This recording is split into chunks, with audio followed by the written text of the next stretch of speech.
శ్రీమద్గురుభ్యో నమః. పురంజనోపాఖ్యానం గురించి తెలుసుకుందాం.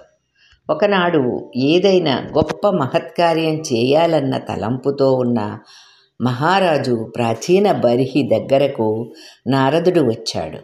వచ్చి ఏ శుభాన్ని కోరి మహత్కార్యం చేయాలనుకుంటున్నాడని ప్రాచీన బర్హిని ప్రశ్నించాడు.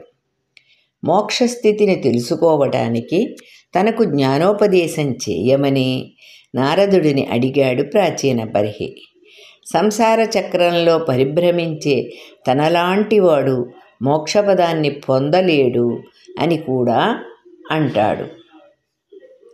అప్పుడు నారదుడు యజ్ఞాలలో ఆయన చంపిన జంతువులు వేల సంఖ్యలో ఉన్నాయని, అవన్నీ ఆయన కసాయితనాన్ని స్మరిస్తూ ఆయన ఎప్పుడైతే పరలోకం చేరుతాడో అప్పుడు ఆయన్ను హింసించటానికి ఎదురు చూస్తున్నాయని, ఆ ఆపద నుండి దాటడానికి ఒక ఇతిహాసాన్ని చెప్తానని అంటూ పురంజనోపాఖ్యానం మొదలుపెట్టాడు.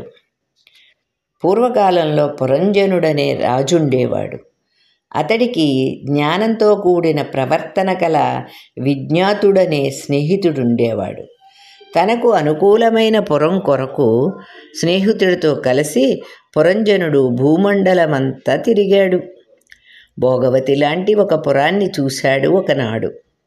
అది గోపురాలతో, ప్రాకారాలతో, బురుజులతో, కందకాలతో, ఇలా రకరకాల సౌకర్యాలతో సర్వలక్షణాలు గల నాగుల నివాస పట్టణమైన భోగవతిలాగా ఉన్నది. ఆ పురానికి వెలుపల అందమైన ఒక ఉద్యానవనం ఉన్నది. అందులో సరస్సులున్నాయి. ఆ ఉద్యానవనంలో పురంజనుడు ఒక అందమైన యువతిని అనుచరగణంతో సహా చూశాడు.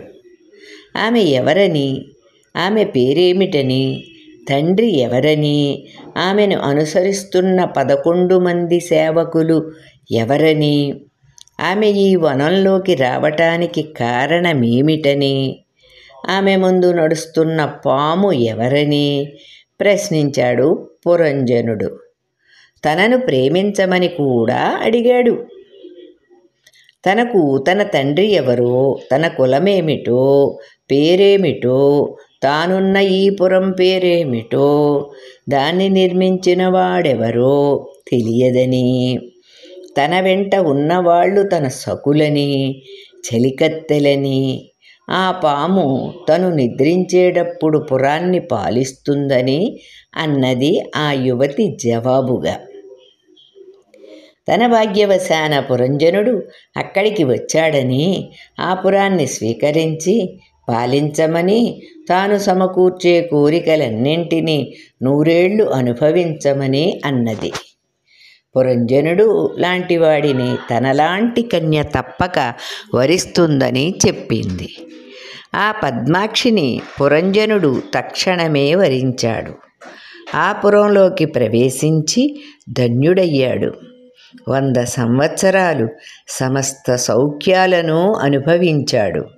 ఆ పురానికి ఉన్న మొత్తం 9 ద్వారాల అధిపతులకు, తూర్పున ఉన్న 5 ద్వారాల అధిపతులకు మహాధిపతి పురంజనుడే. ఆయా ద్వారాల ద్వారా రకరకాల విషయాలను పొందుతాడు. అతడి నగరంలో నిర్వాక్కు, పేసస్కరుడు అనే 2 గుడ్డివాళ్ళున్నారు. వాళ్ల సాయంతో ఆయన గమనం, కరణం అనే పనుల్ని నెరవేర్చుకుంటాడు.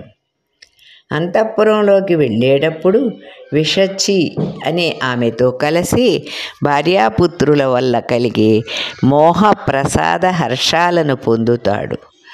ఇలా పురంజనుడు కామాసక్తుడై బుద్ధ అనే పట్ట మహిషి వల్ల సంచించబడ్డాడు.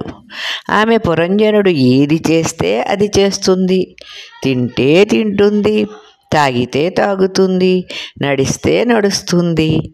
అలా పురంజనుడు తన నిజస్వరూపాన్ని ఎడబాసి పట్టమహిషి వల్ల మోసపోయి జ్ఞానం కోల్పోయి ఆ పురంలో కాపురం ఉన్నాడు. ఇలా కొన్నాళ్ళు గడిచాక ఒకనాడు ధనుస్సు బాణాలు ధరించి సైన్యంతో కలిసి వేగంగా బయలుదేరి పురాన్ని వదిలి పంచవ్రస్త్రం అనే అడవికి వెళ్ళి పట్టమహిషిని విడిచి మదంతో సంచరించాడు. మృగాలను దయాహీనుడై వధించాడు. వేటాడింది తన ఆహారం కోసం కాదు, కేవలం వినోదం కోసం. చేసిన రాక్షస క్రీడ జ్ఞాని అయిన విద్వాంసుడు చేయదగిన హింసను చేసి నియమాన్ని ఉల్లంఘించి దుస్సాహంగా వేటాడి అలసిపోయి మందిరానికి వెళ్ళాడు.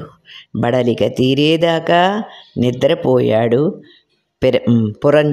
పురంజనుడు. తరువాతి భాగంలో మరికొంత విషయాన్ని తెలుసుకునే ప్రయత్నం చేద్దాం. సుశీలారాణి.